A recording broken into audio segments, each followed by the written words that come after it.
There isn't a build in all of Diablo 4 that I think looks and sounds better than.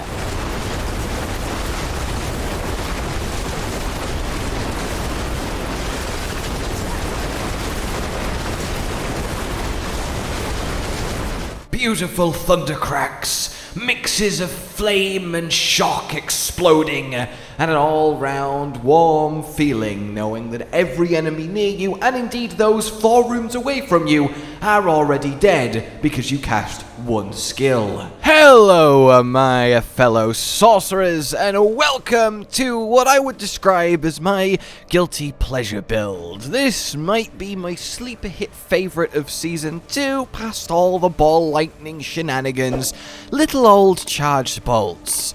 With the change they made to the unique staff, to the aspect, it became easier than ever to have this endless, automatic, long-lasting, homing swarm of lightning that just kind of automatically killed everything without you having to think, aim, or really do any of that, annoying stuff like considering your options. Instead, we just get to watch everything explode in fire and shock and take millions of damage and die.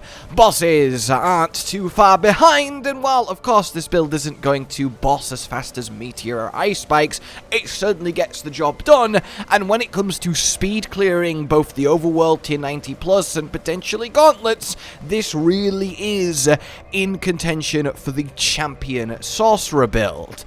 But in Season 3, it does change a little bit. Losing vampiric powers is quite difficult for it to deal with, as you are forced to use a staff, which means you're forced to have really low attack speed. So if you've been keeping up on my sorcerer experimentations, you might know where that's going when it comes to a solution. However, we don't have wand and focus, so we are very low on aspect space in a charged bolt setup, or at least my one here. And nerf to ball lightning means we don't have to use that enchantment anymore, which also frees up some space. But as you're seeing, it certainly gets the job done. You really do have these long-lasting homing bolts spreading out from you, propagating, and killing everything. You really don't have to aim, you just walk through, generally attacking the ground in front of you with the charged bolts, knowing they will spark off and go do what you need them to do. And I think that really is the key when it comes to speed, obviously. Not having to aim or click on enemies or even think about their existence, really.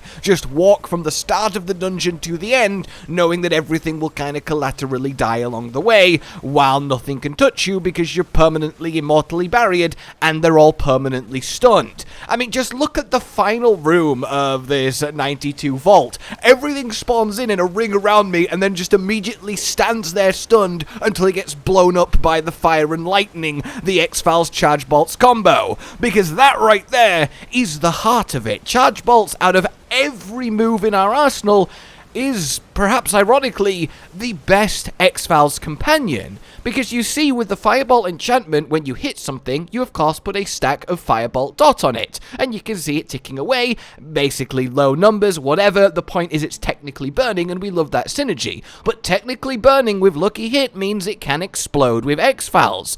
If we attack twice, then you can see the damage number goes up. That's to represent multiple stacks of the Firebolt dot. It doesn't show you a different number for each stack, as there would be too many. It condenses all the dots and just shows you 1 or 2 big numbers to get the point across. So with that in mind, one cast of charged bolts applies so many stacks of Firebolt, it goes from the kind of 70 damage it was initially to nearly 600. And you could already see the instant result of that with the boom boom. In any case then, yes, let's get into this wonderful creation that I cannot express enough is so much fun to play. Beginning then at the beginning, as chronology would dictate, it's a skill tree. 2 points into your Firebolt, and this time around, yes, it is taking its rightful place as an enchantment slot. It's our X-File machine, it's our burning synergy, it's our crit upperer. We know how good this is. Over over to your cores, where we get the core of the whole build in charged bolts, and we want to take it to enhanced and greater. We can get destructive if you're doing particularly challenging content or you're struggling to stay alive, but pure damage wise, of course, we want greater. Things will be stunned all the time from your lightning spears and your teleport raiment.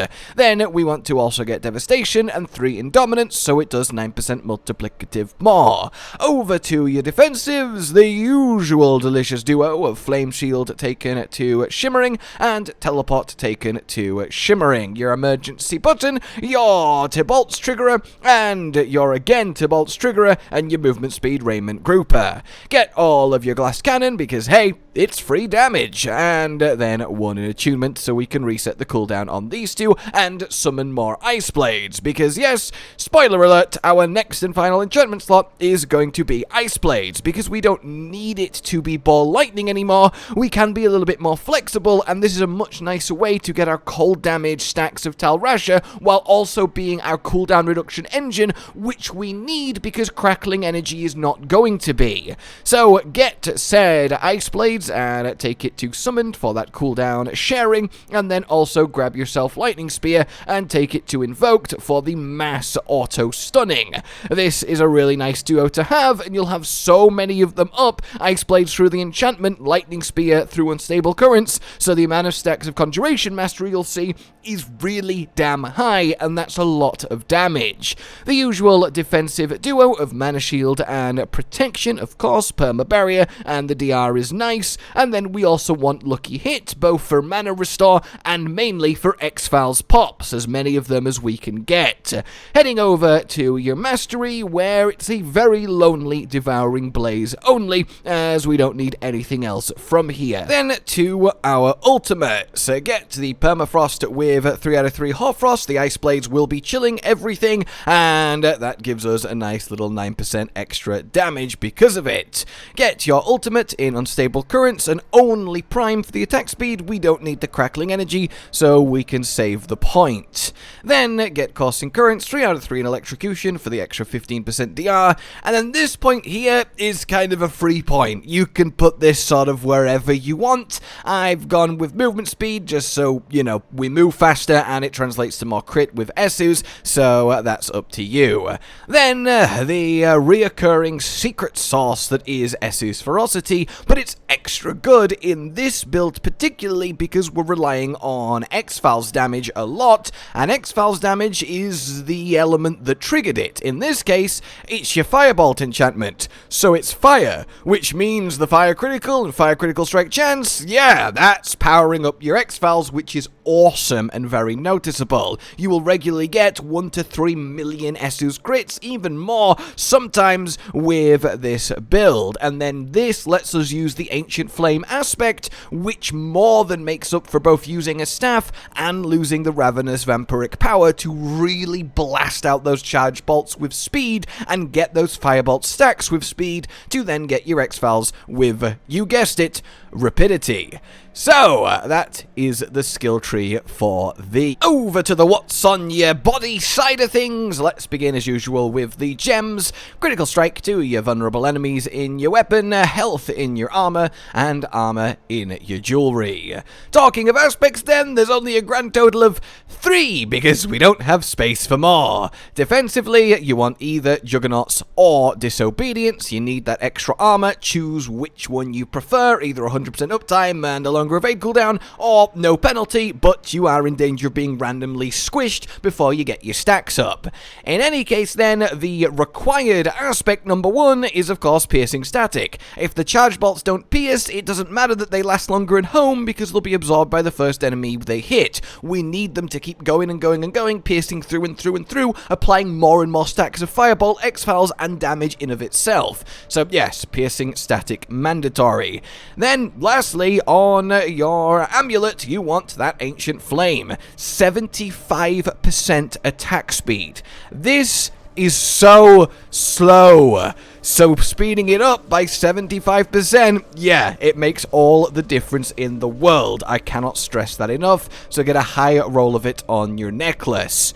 Everything else then is unique. Your usual raiment of the infinite to get your grouping, your stunning, and your popping. To bolts, both for the extra damage and the mana restore whenever you teleport, and flame shield, it really is helpful. Esu's heirloom for that critical strike chance, damage, and mana cost reduction, perfect for this build. And then Tal Rash's mandatory in every sorcerer build because it's just too strong to have a permanent 45% multiplicative going on alongside perfect affixes. Oh, that non-physical damage.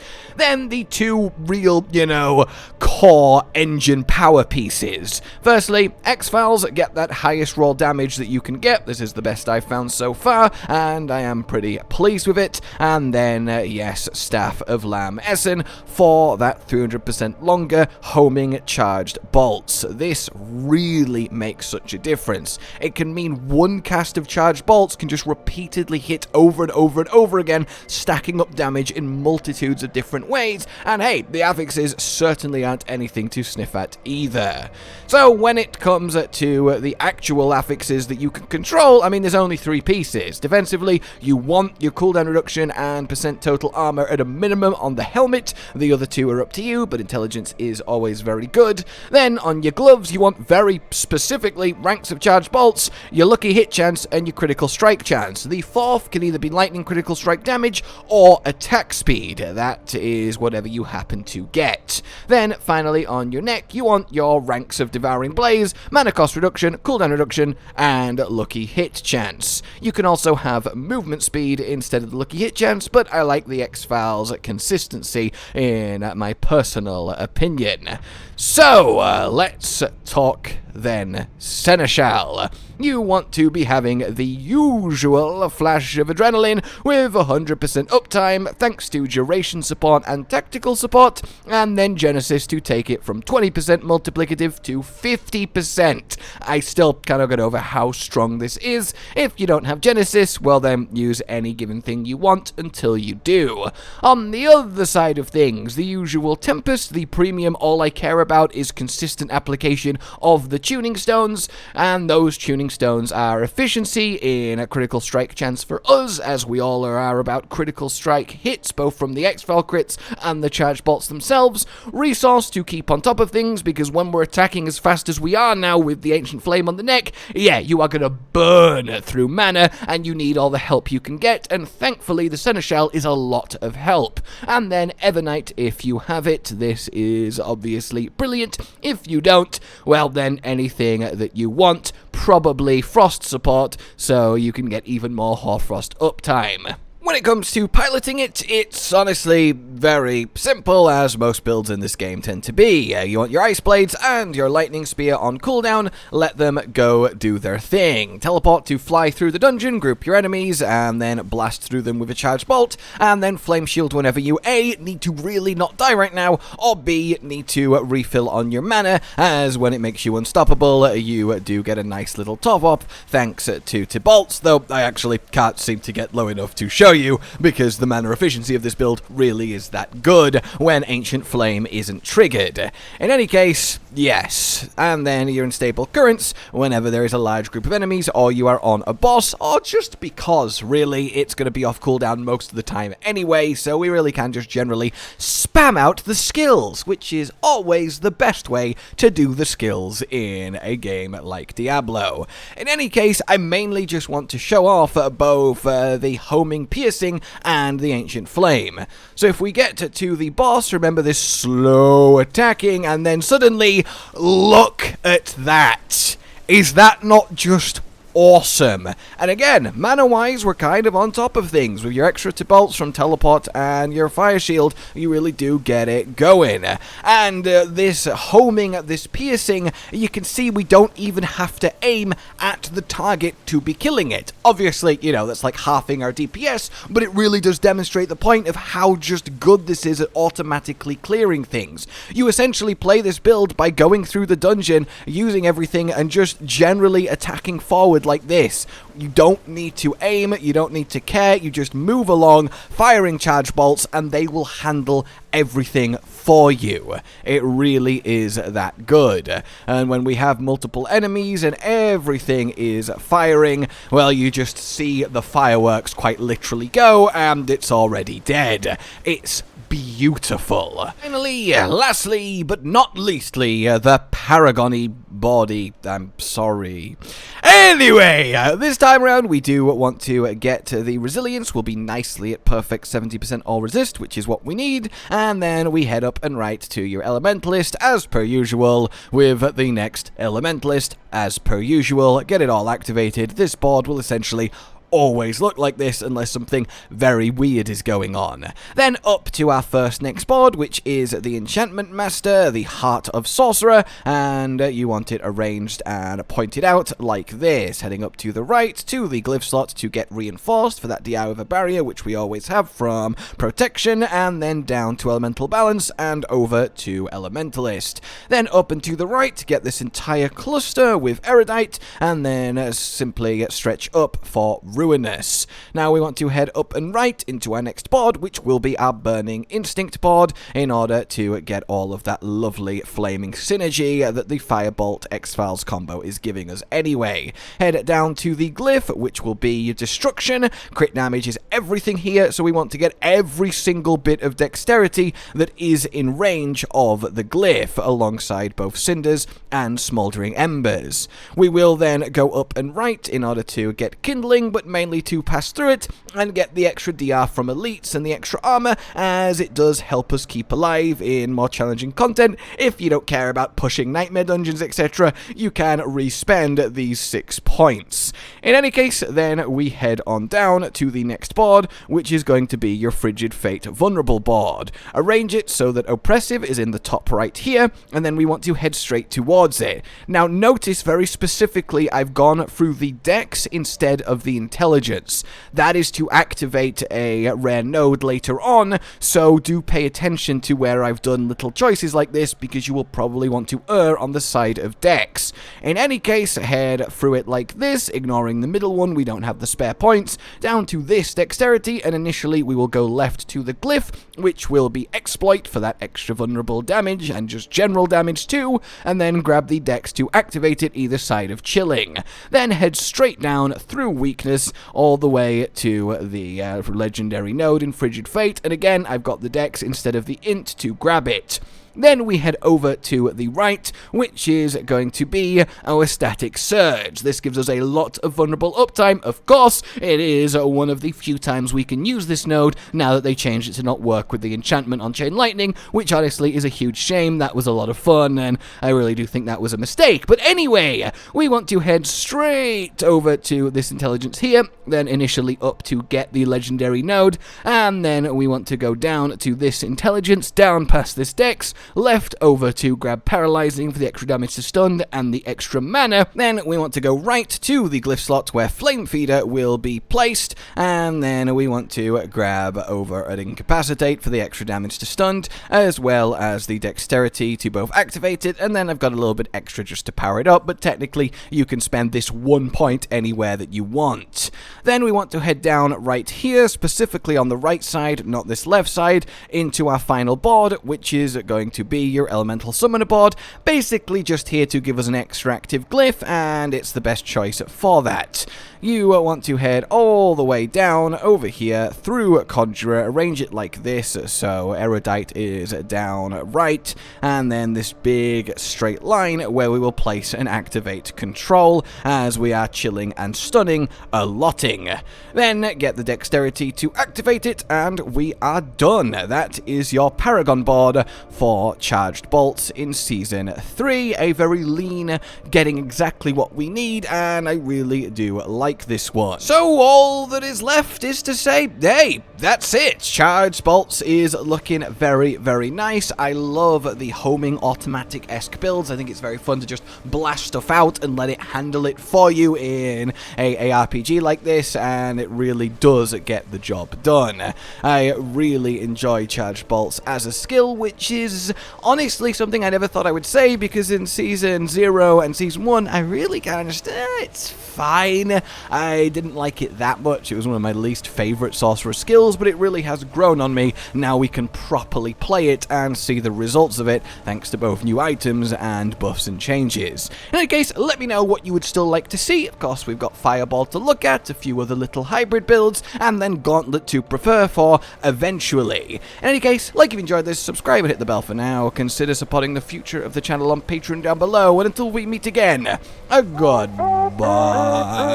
Josh, Cotton, and Hollow with the videos, dropping the humor like a hammer on your tippy toes, bringing entertainment on a daily arrangement to take our insanity and turn it into entertainment. Yes, I said entertainment twice, to reiterate that it is nice to look into your faces on a mostly daily basis when you let us in your homes to make the whole world a stage.